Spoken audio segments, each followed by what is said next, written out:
आज बिहार सिटीजन में जो है अजय कुमार सीपीआई लीडर विभूतिपुर विधायक।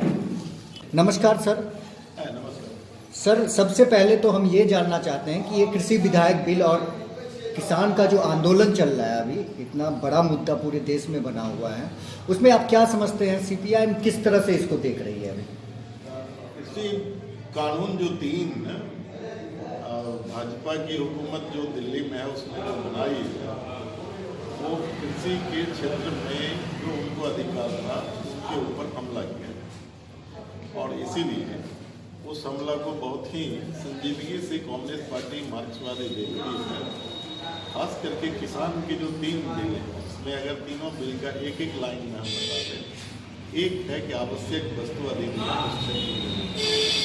उसको उसने हटा, और उसके हटाने का मतलब क्या होगा कि पहले जो एक कानून बना हुआ था कि कोई भी कृषि उत्पादित वस्तु को कोई व्यापारी कितना स्टोर कर सकता है, उसके लिए लिमिटेशन था, उससे कृत्रिम जो है अभाव पैदा नहीं कर पाता। अभी उसको हटा दिया तो नतीजा है कि अडानी ग्रुप जो है वो बड़े बड़े जो है 10-10 लाख टन का गोदाम सभी अनाज को उसमें डाल देगा, उसके बाद बंद कर देगा, जो मन होगा उतना रेट उसको कर देगा। इससे बहुत बड़ा इसका नुकसान कर रहा है, न सिर्फ किसान के ऊपर बल्कि पीडीएस जो है ये भी खत्म हो जाएगा। दूसरा है कि एमएसपी न्यूनतम समर्थन मूल्य जो है, तो उसके बारे में जान लीजिए कि सरकार तय किया था न्यूनतम समर्थन मूल्य देंगे। अब उसको समाप्त करने का मतलब क्या है कि राजस्थान में मध्य हरियाणा में पंजाब में जो मंडी की व्यवस्था है, हमारे यहाँ भी कृषि बाजार समिति था, हमारे यहाँ भी मंडी का व्यवस्था है। यहाँ बिहार में बिहार सरकार ने मंडी व्यवस्था को तोड़ा, वहाँ मंडी की व्यवस्था है, इसलिए वो ज़्यादा जल्दी प्रभावित हुआ कि एमएसपी पर किसान उत्पादन जो करते थे मंडी में पहुँचा देता था और सरकार को उस दाम पर खरीदना पड़ता था। अब उस व्यवस्था को उसने कहा खत्म कर दिया, अब वहाँ किसान सड़क पर आ गए। हमारे यहाँ भी जो समर्थन मूल्य था तो लोगों को एक बार्गेन करने का हक मिलता था। जब कोई जाता था तो उसको बोलता था कि सरकार ने जैसे विधान के 1868 रुपया तय है टैक्स में ले रहा है, तो सरकार किसान कहता था सरकार ने इतना तय किया, तुम इतना कम क्यों लेता? तो 200 रुपया 400 रुपया बढ़ जाता था। फिर भी उसकी चुप मतलब बिचौलिया पैसा लूटता था, लेकिन फिर भी कुछ मिलता था। आज एमएसपी को खत्म करने के बाद कंप्लीट अब व्यापारी के हाथ में चला गया, जो दाम बोलेगा उस दाम पर। तीसरा जो है सट्टा करार की खेती जो है कॉर्पोरेट सेक्टर, इसमें दिया कि जो ठेका पर खेती होता था, अब इसमें कॉर्पोरेट को कहा वो ठेका पर अडानी अंबानी ये सब लोग रहेंगे, अब वो लेंगे खेती। तो वो जो है करार जो है ना, मतलब वो खेती करने के लिए उसके साथ करार होगा, पैसा वो देगा हमको, कितना एकड़ जमीन को पूरा है। अब उसमें वो तय करेगा कि आपको बता देगा ये खेती वही खेती करना है, और वो फिर वापस लेगा, उसी के पास बेचना है। तो मंडी खत्म हो जाएगा, मतलब करार की खेती जो है कॉन्ट्रैक्ट फार्मिंग करते हैं, तो वो जो कराएगा आपसे, तो जब आप उसको देने जाइएगा अनाज उत्पादित वस्तु, तो आपको अब मोटी बात है कि जब लेने वाला 3 रहेगा तो आप बार्गेन करते हैं। अब लेने वाला करार आपका 1 के साथ है, तो 1 के साथ है तो वहाँ पर कोई आप बार्गेन नहीं कर सकते, जो दाम देगा आपको लेना पड़ेगा। मोटी बात बता दें तो इस तरीके से किसान की जिंदगी खत्म हो जाएगी। और कॉन्ट्रैक्ट फार्मिंग में जो ये आ रहे हैं मल्टीनेशनल नेशनल कंपनियां आ रही हैं, तो इससे किसान की ज़मीन धीरे धीरे उनके हाथ से निकल करके चली जाएगी, और एक समय आएगा कि भारत के किसान को अपने ही खेत में मजदूरी करने के लिए मजबूर। ये 3 बात। इसी के साथ बिजली का है, नया जो बिजली का जो आया उससे इतना ज़्यादा कर दिया। कृषि में पहले अनुदान था, बहुत अनुदान था, वो सबको खत्म कर दिया, और इतना कर दिया कि एक तरीके से अंग्रेज के समय में जो लगान होता था उस तरह से हो गया, और इसीलिए किसान आंदोलन कर रहे हैं उस आंदोलन को बहुत ही मजबूती से कम्युनिस्ट पार्टी मार्क्सवादी समर्थन करती है।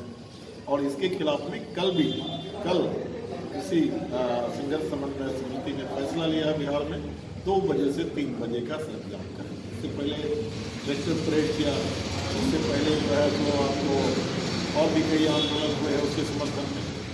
एक तो ये है। दूसरा आपका जो क्वेश्चन है कि बिहार की सरकार ने आंदोलन के ऊपर कि जो कोई आंदोलन करेगा उनके ऊपर मुकदमा होगा, जो आंदोलन में जिनके नाम जाएंगे उनको सरकारी नौकरी नहीं मिलेगी। ये कंप्लीट आप अंग्रेजी हुकूमत को याद दिलाता है, समझिए। आज बिहार के मुख्यमंत्री जो हैं ये जेपी मूवमेंट के गर्भ से पैदा है। ये नीतीश कुमार जी, लालू जी और रामविलास जी गुजर गए, ये सब जेपी आंदोलन के पैदाइश है। और जेपी आंदोलन क्या था? ये भी एक आंदोलन था, एक बड़ा आंदोलन था जिस आंदोलन में सबको जेल जाना पड़ रहा था। रोज दिन कानून तोड़ने की बात करते थे ये लोग। उसी कानून तोड़ करके आंदोलन करते हुए आज मुख्यमंत्री की कुर्सी पर बैठे।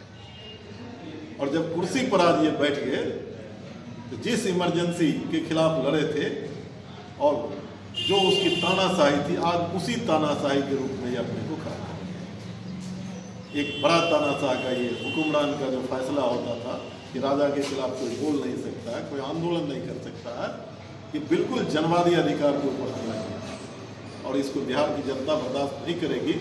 संघर्ष में बिहार की जनता, बिहार के छात्र, नौजवान, विद्यार्थी, किसान, मजदूर ये लाख आदेश जारी कर दे कि आंदोलन का अधिकार हम नहीं देंगे, प्रदर्शन का नहीं देंगे, सड़क जाम का नहीं देंगे, कि जब तक जुल्म रहेगा, अन्याय रहेगा, आंदोलन होते रहेगा। और इन्हें कम से कम इस बात को याद करना चाहिए कि हम कहाँ से पैदा लेकर के यहाँ तक आए। जेपी मूवमेंट से पैदा लेकर, इसीलिए इसको तो कहीं ना कहीं ये नहीं लग रहा है कि सरकार जो है लोकतांत्रिक व्यवस्था को खत्म करने के पीछे लग गई है? लोकतांत्रिक मूल्यों के ऊपर ये हमला ही नहीं कर रहे, डिमोलिश कर रहे हैं। आज़ादी के बाद जो एक अधिकार मिला था व्यक्ति की आज़ादी, उसके ऊपर ये हमला है। और इसीलिए देश की जनता को अपने जो आज़ादी के बाद जो हक मिला है उसके रक्षा के लिए संघर्ष करना पड़ेगा। किसान आंदोलन भी, वो सिर्फ किसान का आंदोलन नहीं लड़ रहा है, बल्कि इस देश के अंदर, मुल्क में जो आज़ादी के बाद लोगों को अधिकार मिला है उन अधिकारों की हिफाजत के लिए भी वो संघर्ष कर रहे हैं। इस रूप में सर अभी एक कानून भी बनाया गया कि जो छोटे छोटे यूट्यूब चलाने वाले चैनल वाले हैं और स्वतंत्र रूप से पत्रकारिता करने वाले हैं, तो उन पर ये बनाया गया है कि अगर कोई मंत्री या नेता पे टिप्पणी करता है या उसके बारे में कहता है तो उस पर भी कार्रवाई होगी। तो सर पत्रकार के बारे में क्या कहना चाहते हैं? कई जगह जेल जाना पड़ता है उनको, सही बात बोलने के लिए। गलत। देखिए, ये जनवादी अधिकार के ऊपर हमला करा। प्रेस की जो स्वतंत्रता होती है, लोकतंत्र के जो चौथे स्तंभ हैं, समझे, तो लोकतंत्र तब जिंदा रहेगा जब चौथा स्तंभ प्रेस जो है उसकी भूमिका निष्पक्ष होगी। आज प्रेस को जो है ना वो अपना एक मीडिया के प्रचार के रूप में उपयोग करना चाहते हैं। जो उनके खिलाफ जाते हैं उनके खिलाफ कार्रवाई कर रहे हैं। तो स्वायत्ता जो प्रेस की है वो आज हिंदुस्तान में खत्म हो गई, कंप्लीट खत्म हो गया। आप पता कर लीजिए जितने चैनल हैं उसमें 160 से ज़्यादा चैनल में मुकेश अंबानी सबको उसने प्रतिष्ठित कर दिया। और इसीलिए वो स्वतंत्र नहीं है, सब चीज़ खत्म हो गया। उनकी आज़ादी के ऊपर हमला है, डेमोक्रेसी आज खतरे में, तो उसको बचाने की बात। सर ये किसान आंदोलन में सरकार कह रही है कि क्योंकि सुप्रीम कोर्ट का भी ऑर्डर आया है कि सरकार जो है इसमें कर देगी, करके फिर इस बिल को उसके बाद फिर से देखा जाएगा। तो फिर इस पे इतना आंदोलन उग्र रूप से क्यों हो रहा है? हम लोग निकले क्या?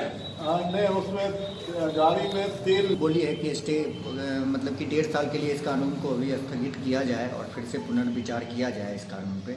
फिर भी ये आंदोलन क्यों कंटिन्यू चल रहा है? नहीं, वो सस्पेंड 1.5 साल वो रोकने की बात कर रहे हैं, समझे, वापस लेने की बात नहीं कर रहे हैं। और किसान वापसी की मांग कर रहे हैं। आप 1.5 साल तक क्यों? ये तो आप ठगने की बात कर रहे हैं ना। आप देखें जहाँ पर वो 5 जो बॉर्डर है जहाँ पर प्रवेश करने का दिल्ली का इलाका, टिकारी बॉर्डर टीवी पर कल दे रहा था, हम देख रहे थे, रोंगटा खड़ा हो जाएगा। बड़ी जिस तरीके से कील ठोक दिया है, जिस तरीके से कटीला जो है दीवार लगा दिया है, कांटे का तार लगा दिया है, लगता है कि कोई पाकिस्तान हिंदुस्तान के बीच का बॉर्डर हो, उस तरह का किया है।